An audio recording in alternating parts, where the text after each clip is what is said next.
Seguimos en Esquina América. Bueno, de día a sábado, lo decíamos en la apertura del programa, el jueves también estuvimos de paro, al igual que el resto de los trabajadores y trabajadoras y docentes de nuestra universidad y el resto de las universidades nacionales en reclamo, bueno, de presupuesto y de apertura de paritarias. Por eso hoy sábado es el primer día de la emisión de la semana, y hoy tenemos la posibilidad de tener de invitado a Francisco Pancho Pestana, director del Departamento de Planificación y Políticas Públicas de nuestra universidad. Pancho, ¿cómo andás?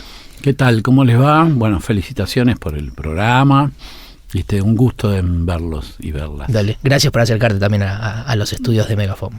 No. Sí, te estábamos esperando presencialmente y queremos arrancar, Francisco, por una pregunta justamente que tiene que ver con lo que mencionaba Gerardo recién, la gran movilización, segunda gran movilización, paro, movilización y otras acciones políticas en nuestras universidades en el marco de lo que es la crisis presupuestaria, y entonces nos hacemos esta pregunta contra toda la argumentación falaz del gobierno nacional.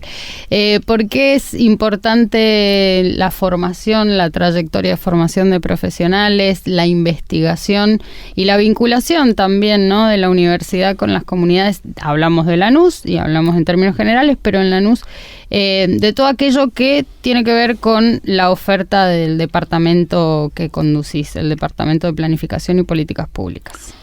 Bueno, en principio lo que me quiero compartir con vos, y ya lo dije hace un ratito, a mí me parece que tanto los docentes como los no docentes están llevando a cabo, digamos, una lucha que no es solamente por las reivindicaciones parciales de la universidad, en definitiva por mayor presupuesto para que la universidad pueda cumplir con su misión, con la dignidad que corresponde y con la calidad que corresponde, sino también y también por la dignidad de los salarios que están disminuyendo mes a mes. El gobierno ha tomado una serie de decisiones unilaterales que, digamos, básicamente consisten en que se fija el salario sin existir un diálogo paritario, por un lado, y por el otro lado se fijan unilateralmente los montos que las universidades van a recibir para poder cumplir con sus obligaciones, tanto académicas como las otro tipo de obligaciones que la universidad ha asumido, inclusive con la comunidad. Ustedes saben que nosotros tenemos un programa de verano para donde vienen muchos chicos de los barrios cercanos a la universidad. Este año han venido más de 500. Tenemos una política deportiva, tenemos una política comunitaria de apertura de la universidad a la comunidad, y la reducción presupuestaria nos afecta porque nos impide no solamente el hacia adentro, sino el hacia afuera. Respecto al departamento, el Departamento de Políticas Públicas es un departamento muy especial, orientado básicamente a digamos, campos problemáticos como la educación, la ciencia política, la administración pública, las relaciones internacionales. Es decir, es un departamento que mantiene permanentemente seguridad ciudadana, mantiene permanentemente no solamente vinculaciones con el adentro, es decir, porque por ejemplo tenemos una especialización en género y diversidades, y no solamente hacia el adentro, sino hacia afuera. En este momento, por ejemplo, es muy interesante la política activa que está llevando la carrera de seguridad, participando, digamos, de todos los ámbitos nacionales e internacionales donde se discute la seguridad ciudadana. Es muy importante el trabajo que está haciendo la carrera de Relaciones Internacionales, habiendo una fuente de apertura a los países del mundo árabe. Es muy importante la labor que están desarrollando las distintas instancias de educación. Nosotros tenemos el grado y los posgrados en educación, y en ese sentido la actividad digamos, con la comunidad del área de educación es permanente, sobre todo con la comunidad educativa, que es la que participa tanto de la licenciatura como del ciclo, sobre todo del ciclo. Así que nosotros básicamente seguimos los lineamientos generales que planteó Ana al momento, no solamente de crear la universidad, sino de crear particularmente este departamento, que en sus orígenes iba a ser un departamento transversal, pero después, por cuestiones que tuvieron que ver con la misma dinámica de la universidad, se transformó en uno de los 4 departamentos que constituyen las unidades académicas de investigación y de cooperación de la universidad. En ese sentido, la actividad hacia adentro es una actividad de mucha preocupación y mucha atención sobre el estudiante. Nosotros tenemos esa prioridad. La universidad es para los estudiantes, está orientada a los estudiantes. Y vos me preguntabas respecto a una mirada despectiva del gobierno respecto a las universidades. Y es cierto, es decir, la cosmovisión, de alguna manera, que tiene integrantes del gobierno, yo creo la gran parte de los integrantes del gobierno, que es una concepción meritocrática, y cuando me refiero a meritocrática, me refiero a que solamente deberían poder estudiar los que tienen capacidad económica para estudiar. Las universidades nuestras justamente nacieron para contrarrestar, digamos, la vieja estructura universitaria donde estudiaban solamente aquellos muchachos y muchachas que pertenecían a las clases sociales más acomodadas, digamos, para ponerle un nombre. Y nacieron no solamente para cubrir ese espacio, es decir, para que la universidad llegue, digamos, a las regiones donde antes llegaba, sino la gratuidad universitaria, que es una conquista social que de alguna manera fue reconocida durante el primer peronismo. Es decir, esos dos aspectos son sustanciales. El primero, el acercamiento al estudiante, y el segundo, la gratuidad. Esos dos aspectos son justamente objeto de crítica de los sectores más reaccionarios. Es decir, la primera, porque para ellos no es un régimen meritocrático. El hecho de que cualquier estudiante de cualquiera de los sectores sociales pueda ingresar a una universidad que aparte es cercana a su domicilio o a su trabajo, y por otro lado la gratuidad, porque ellos miden todo en costo, en costo-beneficio, y en realidad la educación es una inversión, ¿no? Así que yo tendría para decir básicamente eso. Nosotros le hemos dado en estos últimos años un protagonismo importante a la cooperación del departamento, no solamente con las distintas digamos, instancias municipales o instancias estaduales, sino también la cooperación hacia adentro, es decir, una articulación que nos permite trabajar en campos interdisciplinarios. Pancho, sabemos que sos una persona que le gusta mucho la historia. Además, tu formación como abogado, has traído el Seminario de Pensamiento Nacional y Latinoamericano acá a la universidad, que no arrancó como seminario, ¿no? Después se transformó en seminario, y hablaste de meritocracia, y te quería preguntar si eso es algo nuevo o también hay registros de esta idea de que todo depende de uno, y si te lo ganaste es porque solamente vos pudiste y el contexto no ayudó y no tuvo nada que ver. O sea, ¿se encuentran registros a lo largo de la historia de esta idea de la meritocracia? Sí, por supuesto. El concepto de meritocracia ha ido, digamos, evolucionando. Sí. Pero la meritocracia tuvo mucho que ver, inclusive, con los orígenes de la universidad en la Argentina. Es decir, durante la etapa de origen de la universidad y también la etapa del régimen oligárquico conservador, inclusive tendríamos que decir que en cierto sentido el primer radicalismo no rompió con ese aspecto meritocrático, tiene una tradición ya.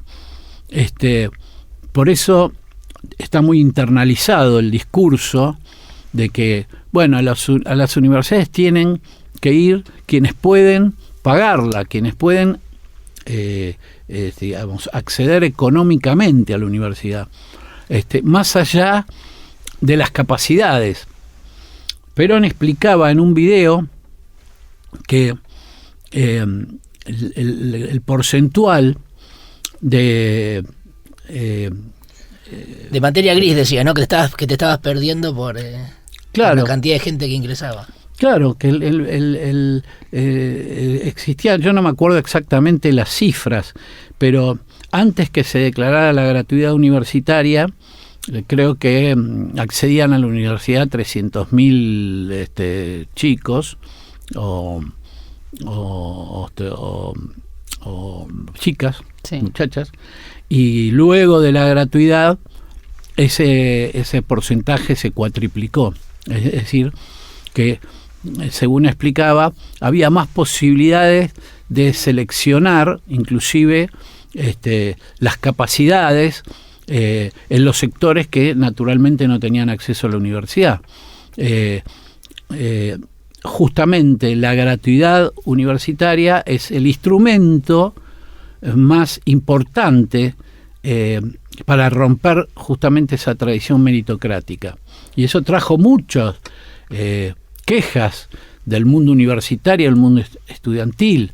Había docentes y funcionarios universitarios, inclusive muchos estudiantes, decían los tilingos, que protestaron por este acceso, que se manifestaron en contra de esta invasión que de alguna manera se produjo cuando se declaró la gratuidad universitaria. Los tilingos, un miedo a los tilingos de la competencia, pero hablando un poco, también mencionaba recién de cómo ha ido evolucionando esta idea de meritocracia, tan utilizada por las clases dominantes, además, a lo largo de la historia. Y digo, evoluciona el mundo, evoluciona sin ninguna duda. Digamos, estamos a más de 200 años de ese 25 de mayo de 1810, y entonces en este mundo que es distinto, digo, que está caracterizado por múltiples crisis, digo, que también presencia una transición geopolítica evidente, ¿no? Y que ha venido a cambiar el orden mundial sin ninguna duda desde hace algunos años, y que también se caracteriza por la interconexión y la tecnologización de todos los ámbitos, ¿no? De la economía y la digitalización de la vida, son distintos elementos de la situación, me parece. Entonces nos preguntamos cómo pensar la emancipación hoy, la soberanía, en este siglo. ¿Qué implica, Pancho? Bueno, en este siglo sigue estando vigente de alguna manera la generación primero de una autoconciencia de dependencia. Es decir, hay mucha gente que de alguna manera desconoce los mecanismos a partir de los cuales nuestro país mantiene relaciones asimétricas con los países más poderosos. Esto es un problema primero de autoconciencia. La autoconciencia es muy importante porque reconecta a las personas con la realidad. O sea, los pensadores nuestros decían, bueno, la desconexión con la realidad genera alienación. La alienación es la separación entre las personas y su realidad. Bueno, hay que hacer primero una reconexión con la realidad. Hay un proceso, yo diría, psicológico y epistemológico en términos de reconexión. Esa es una primer cuestión. La segunda cuestión tiene que ver con el interés, es decir, la conciencia del propio interés, que también está alienada, porque muchos argentinos y argentinas, en definitiva, cuando formulan sus opiniones, están apartados de cuáles son los intereses, tanto a corto plazo como a largo plazo. Entonces, el interés es de alguna manera, como decía Jauretche, la pedagogía de la colonización nos ha de alguna manera desconectado o nos priva, mejor dicho, decía él, la colonización pedagógica, él se refería de esa forma, nos priva de poder determinar los propios intereses. Es decir, hay un plano primero de la conciencia, pero también hay un plano que tiene que ver con la materialidad, es decir, primero las estrategias geopolíticas, es decir, la Argentina oscila hace muchos años o carece hace muchos años de una coherencia en términos estratégicos. Sobre todo, aquí lo importante es recuperar las relaciones de proximidad. Es decir, vos sabés que con el proceso de balcanización que vivió la Argentina, es decir, la Argentina y el resto de Sudamérica, como enseñaba Abelardo Ramos, separaron en pequeños países lo que la realidad de alguna manera demostraba que era posible construir, digamos, un gran subcontinente bioceánico, ¿no? Esa obviamente con la acción manifiesta y sutil de Inglaterra, esa balcanización impidió que América del Sur se convirtiera en una unidad, que era el sueño de Belgrano. De hecho, la propuesta de Belgrano de nombrar a un descendiente de los incas, a Juan Bautista Condorcanqui, apuntaba a crear una dinastía que unificara todo el conjunto de países que se iban lentamente separando de esa unidad. Hablando de los intereses en común, ¿no? De los intereses en común. Sí. O sea, porque a vos la ruptura de las relaciones de proximidad también afecta tus intereses. Los lazos comerciales con Bolivia, los lazos comerciales con Chile, los lazos comerciales con Uruguay, los lazos comerciales son vitales. Es decir, las relaciones de proximidad constituyen no solamente a las comunidades, porque las comunidades, vos no firmaste ningún contrato social, las comunidades se constituyen a partir de lazos de proximidad. Bueno, Lo que está roto, que ahí se rompió y no se recuperó nunca, son los lazos de proximidad, que es la forma de reconstruir lo que pudo ser. Va a ser muy difícil que América Latina pueda reunificarse bajo ese sueño de San Martín, de Belgrano, Sucre. Y también hay un aspecto que ya es más instrumental, que es el aspecto tecnológico. Hoy, digamos, si vos no desarrollás productos tecnológicos que, aunque digamos, estén construidos con instrumental un poco perimido, etcétera, hay lugares para comercial y para ubicarlos. La Argentina ha podido ubicar satélites, ha podido ubicar disparadores de cohetes.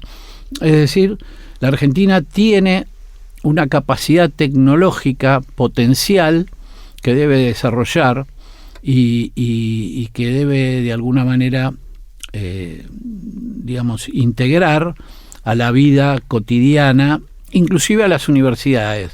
Las universidades deben potenciar mucho lo tecnológico, porque justamente por ese potencial del que hablaba hace unos minutos. Yo creo que la soberanía hoy primero se da en el plano de la conciencia. Si no, como enseñaba Jaramillo, primero te meten la mano en la cabeza y después te meten la mano en el bolsillo.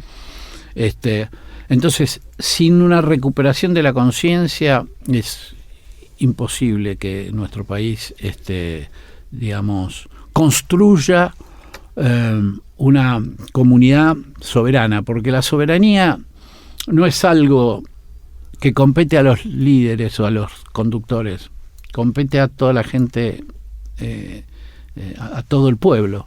Entonces, la soberanía es un concepto ampliado, no es un concepto de cuatro iluminados. Recordamos con Francisco Pancho Pestana, director del Departamento de Planificación y Políticas Públicas de nuestra universidad, la Universidad Nacional de Lanús. Y en eso, en esta construcción de conciencia, ¿no? ¿Crees que las universidades tienen ahí un papel central, digo, a llevar adelante? Sí. Las universidades tienen un papel central, pero lamentablemente la constitución de la mayoría de las universidades está de alguna manera teñida por lo que nosotros llamamos un proceso de incorporación acrítica, y vuelvo a insistir, de incorporación acrítica de ideas, de proyectos, de contenidos, de epistemologías, sin pasar por el tamiz crítico.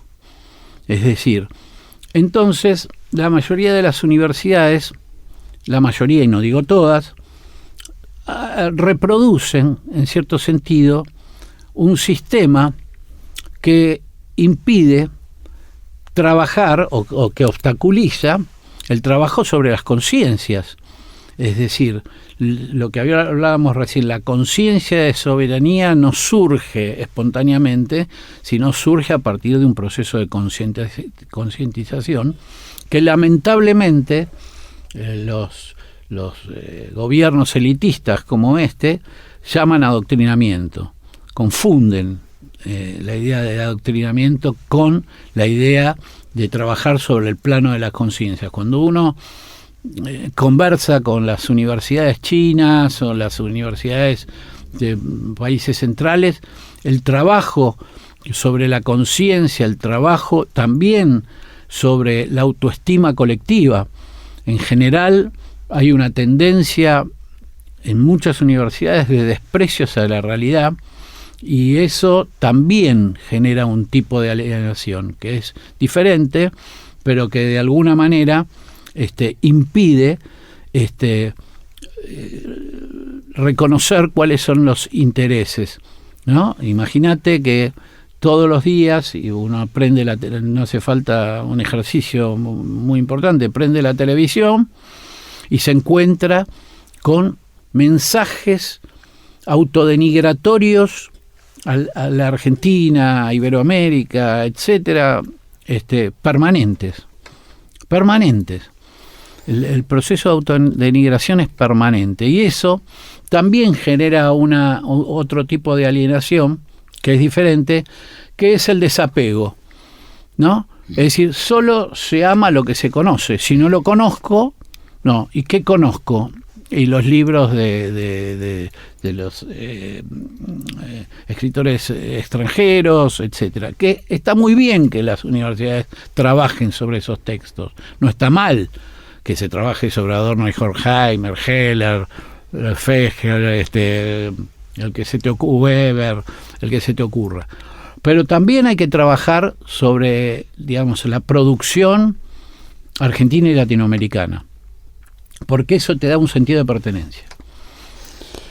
Y un poco eso me hace pensar, mencionabas estos mensajes autodenigratorios, que es verdad, aparecen en boca de cualquiera, de cualquier periodista u opinólogo en la televisión, pero también los hemos escuchado y los seguimos escuchando de dirigentes argentinos como Mauricio Macri, como, bueno, todo el sector, ¿no?, que hoy también está en alianza con este gobierno de la Libertad Avanza de Javier Milei, en donde, digo, parecería que la Argentina es un fracaso porque sí, que somos una comunidad de fracasados y que bla, en contra de lo que la realidad indica, y es que somos uno de los países de la región con mayor desarrollo tecnológico soberano, con amplísima inclusión educativa gratuita de calidad, con una historia de reivindicaciones en términos de justicia social y de calidad de vida, que aún hoy en algún punto son distintivos en la región, ¿no? Debemos estar muy orgullosos de eso, contra el relato autodenigratorio. Y yo te pregunto, en esto de cómo seguimos, incluso, sobre el desarrollo nacional, ¿cuáles son los principales elementos que a vos te parece que deberíamos tener en cuenta? Porque voy y vengo, ¿no? Pero de todo lo que has dicho me he quedado pensando en muchas cuestiones. También hablabas en términos regionales, disponemos hoy de recursos que son estratégicos para este mundo. Tenemos el Triángulo del Litio, somos parte de eso. Hay cuestiones que tienen que ver con el desarrollo nacional que seguramente son más importantes que otras. ¿Cuáles crees que son? Aquellas que tienen que ver con el desarrollo nacional, es decir, en términos instrumentales, ¿me estás preguntando? ¿O en términos digamos, del plano de la conciencia? Y vos podés responder en función de lo que creas más relevante. Bueno, nuestro país tiene una potencialidad en términos de recursos extraordinaria. Tiene una potencialidad en términos de constitución de la población, porque nosotros, a diferencia de la mayoría de los países del mundo,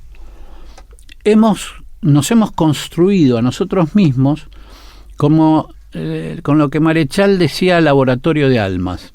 Es decir, nos hemos construido con un proceso que llevó siglos, que recoge las mejores tradiciones de los pueblos nativos, las mejores tradiciones del mundo después hispánico, con sus tensiones, etcétera, etcétera, y después con el contenido, la potencia de todo el movimiento inmigratorio que más o menos llegó a la década del 40. Esos componentes tan especiales se mezclaron y constituyeron un objeto de observación. Vasconcelos mismo se preguntaba ¿qué es la Argentina? En la Facultad de Filosofía, en la década del 25, se preguntaban ¿qué es la Argentina? Porque miraban un lugar donde al principio, digamos, todos estos sectores eran endogámicos y después se terminaron siendo exogámicos. Y esa exogamia creó para mí un etos creativo, viste, que a veces se minimiza diciendo atada con alambre, pero un etos creativo que es un potencial fundamental, pero que hay que alimentarlo y hay que ponerlo en el plano de la discusión. No se discute en la política esta cuestión que es tan profunda, tan sociológicamente y antropológicamente profunda. No hay preocupación, y esto además se le resta una crisis muy profunda en lo que se denominan las élites. Se viene discutiendo hace muchos años, hay muchos textos que vienen discutiendo del problema de las élites. Aquí hay una especie de separación o de ruptura entre las élites y el conjunto de la población. Y esa ruptura hay que, de alguna manera, saldarla a través de un proceso de formación de las élites. Nosotros tenemos un empresariado que, en vez de estar pensando en cómo reinvertir los recursos en el país, está pensando en cómo sacarlos. Sí. ¿Se entiende lo que quiero decir? Sí, claro. Tenemos una élite intelectual la cual muchos optan por quedarse en la Argentina, pero muchos están soñando con la idea de emigrar y desarrollar su potencial en otros países, cosa que no está mal, siempre y cuando hubiera una conciencia de retorno, de decir, yo aposté a esto, fue de alguna manera esta es mi capital, bueno, ahora renuevo, digamos, el compromiso con mi país. Es decir, hay muchas cuestiones, pero a mí el tema de las élites me preocupa muchísimo. También las élites sindicales, las élites religiosas, tienen de alguna manera le voy a poner un nombre, una mentalidad de fuga. Es decir, para ponerle un nombre, se fugaron, se separaron del pero además en gran medida, Pancho, no son los primeros que dicen este país es una porquería al mismo tiempo. Bueno, Jauretche, cuando construye su libro El Manual de Sonceras Argentinas, pone la primera soncera, la falsa dicotomía entre civilización y barbarie, donde la civilización es siempre el otro y la barbarie es el nosotros. Pero una de las sonceras que él consideraba sonceras autodenigratorias, lo que hablé, porque se suele confundir ese libro de Jauretche con un libro de sociología criolla, y en realidad es un libro de psicología social. Y lo que de alguna manera marca Jauretche en ese momento es la existencia de mecanismos autodenigratorios. Y dentro de esos mecanismos autodenigratorios, dentro de las prioridades, los más importantes que él coloca la frase "este país de mierda", que tiene una particularidad. Primero, yo me lo saco de encima. O sea, no es mi país. Y generalmente, si vos prestás atención, en los discursos de las élites siempre aparece la idea de este país. No mi país ni nuestro país. Ni mi país, ni nuestro país, etcétera, ¿no? Mirá. Lo vas a ver, a veces uno mismo. Voy a prestar más atención. A veces uno mismo lo hace. Este país de mierda, decía. Y perdón. No, por favor. No, bueno, pero está bien, todos entendemos. Así está consagrada la soncera. Ahora, quien dice eso, quien enuncia eso, se está autodenigrando también, porque es parte de ese país.